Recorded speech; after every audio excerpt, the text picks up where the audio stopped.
Chaos ensues and continues because as soon as I finished the video basically recapping everything for you guys, the Mountain West notified the MAC of its interest in NIU and Toledo as football-only members in 2026. Told to Action Network, which I'm guessing that was Brett McMurphy, that would add the Central Time Zone to the Mountain West Conference in hopes to increase future media rights values, of course. NIU and Toledo, he states, have combined for 7 of the last 13 MAC titles, and the Mountain West, as we know, currently has 7 in football right now, but only 6 full-time members because Hawaii is a football-only member. So now let's dive back into the other side. I mean, that's big because that opens up the pools of candidates. It's kind of like what's next. I have some more that I'll talk in a minute with possible additions because to recap basically what happened, I'll make this quick. UNLV and Air Force planned to commit to the Mountain West, and as we know, Utah went to the Pac-12, or Utah State went to the Pac-12, but came out today that UNLV and Air Force and this full 6 remaining members have signed an agreement understanding to stay with the Mountain West Conference through 2032, reported first by CBS Sports' Dennis Dodd. So UNLV and Air Force will be staying as they are getting a massive signing bonus. Apparently, it's 5 times the value of their annual media rights, around $25 to $30 million signing bonus, which is absolutely massive for these schools, which these are coming from the exit fees. So this is not in the poaching fees. This money will be there for sure because those exit fees have to be paid. The lawsuit from the Pac-12 to the Mountain West Conference is for the poaching fees. So that money will be given to Air Force and UNLV, but the Mountain West came out with the numbers. Air Force and UNLV will get 24.5%. Nevada, New Mexico, San Jose State, and Wyoming will get 11.5%, not the initial 15.8 that was reported. That was a mistype.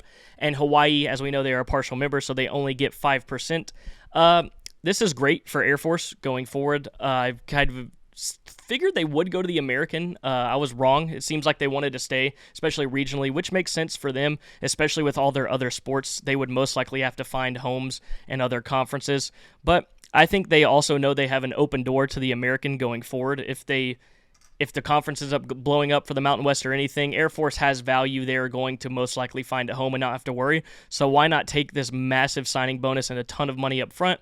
And I do find it interesting. If y'all didn't see the interview with Memphis's AD, I'll play it for you guys here in a second. A lot of folks, and some of you in the media, candidly, want us to go to be great, and sometimes you got to be great to go. Right? And so when I hear people say, I'm not going to buy tickets and I'm not going to support the programs, you're not really hurting me. You're hurting the student athletes, right?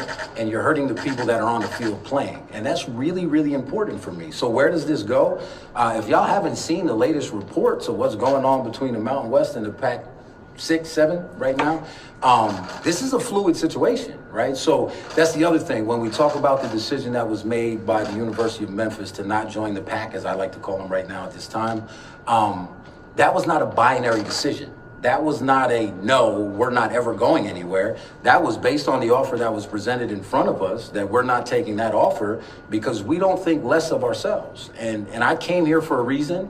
You heard me in the press conference. You've heard me in any interview I've done. I'm bullish on Memphis's future. And so I think sometimes we get enamored by the new and we want to take a bad deal. And that deal was not a good deal for the University of Memphis. It certainly wasn't a good deal for our athletic department. And most importantly, it was a really, really bad deal for our Olympic sports. But he used words in terms of the buyout from the American, from the Pac-12, talking about that specific deal. And he said the realignment right now is fluid and it wasn't necessarily a no, and that they're not necessarily not going anywhere, and it was based just on the offer in front of them. And it kind of seemed like, after watching that full interview, that he was kind of asking for a better offer from the Pac-12 instead of just straight up saying no. He's kind of like, look, you lowballed us on this first one. If you can help us out a little bit more, we might actually consider. So Memphis may not be as firm to the AAC as we think. The other schools, I would say, most likely are. But right now, it seems like Memphis might be trying to get their way out, especially when he was talking about people not donating to the program. And some people have even listed some specific high-up boosters that want to make that jump to the Pac-12, especially for ones that are involved with basketball. Because if you get Memphis there, Gonzaga will definitely dive right into the Pac-12. As we know, Memphis is a big school in football and as well as basketball. So it seems like Memphis may not necessarily be done. So that'll be interesting to see going forward. But kind of, as we know, the Pac-12 didn't necessarily go to plan. Right now, the Mountain West got cut in half, but like I said, right after I finished my last video, the Mountain West just notified the MAC of its interest in NIU and Toledo, which will probably make a lot of college football fans upset because, as we know, the MAC is kind of like the one thing that everyone cherishes that are diehard college football fans. You don't mess with the MAC. It's the one special thing that everyone gets on Tuesdays to help everyone survive the week. But that's getting very interesting. So we got to think of additions outside of the MAC. If we're going to talk FBS, most likely that would probably be ones to move soon, or next would be UTEP, New Mexico State, or Texas State are among the schools that would be targeted. I would think Texas State most likely for the Pac-12, and for the Mountain West, you could think all three of those.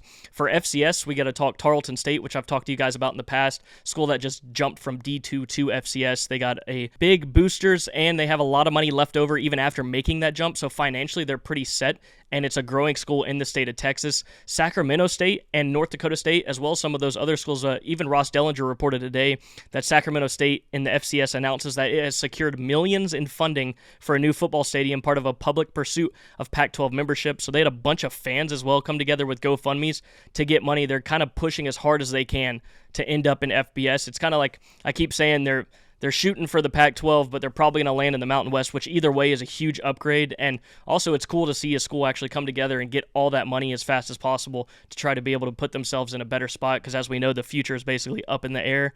In this Wild West era that we're in, it's kind of just dog-eat-dog world. You want to position yourself every week, especially for some of these smaller schools, in the best position possible. But Mike Craven, we're going to move on from them back to FBS with Texas State, has came out and said Texas State has had active discussions with the Pac-12 Mountain West Conference and the American Athletic Conference about conference moves after the news last night came out about UNLV and Air Force staying in the Mountain West Conference. And he also reported that UTEP is in the mix. So two schools that a lot of people keep talking about and that I even talked about are UTEP and Texas State.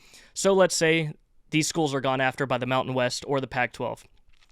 You're going to have to buy them out. For UTEP, you're looking at about a $2 million buyout, somewhere around there. It's estimated to be. For Texas State being in the Sun Belt, it's pretty much double. You're looking at about around $5 million. And both these schools, it makes sense. You're like, some people keep saying it's not that much of a jump. If you're moving from the CUSA or the Sun Belt into either of these conferences, you're going to make a lot more money. Conference USA is about $750,000 TV contract, and Sun Belt's conference's total TV payout is about around $2 million. Mountain West, you're around $4 million. American Athletic Conference is about $7 million, and the Pac-12 is still estimated to be around $8 to $15 million. I'm not so sure about that high teen or mid-teens number for the Pac-12 TV deal, but I could see the 8 to 10 in there. Either way, even if it's just 8, you're talking about a massive increase for either of these schools making that jump. So they make sense geographically, especially for travel and all your other sports. You're in West Texas, and on top of that, financially, you're getting a massive boost. So both of these teams I see as very viable options. On top of that, you're being in Texas for any TV contracts or things going forward. Everyone wants a slice of Texas. TV people love the state of Texas. As you know, there's just a billion people there. So now we go forward by 2026, as we see football members are trying to be sought after in the MAC from the Mountain West, but they're still at 6 full-time members. So we know for sure by 2026, there has to be 2 spots filled for full-time members for the Mountain West Conference and 1 filled for the Pac-12 going forward to remain an FBS conference and be eligible for the college football playoff, because that is the minimum requirement.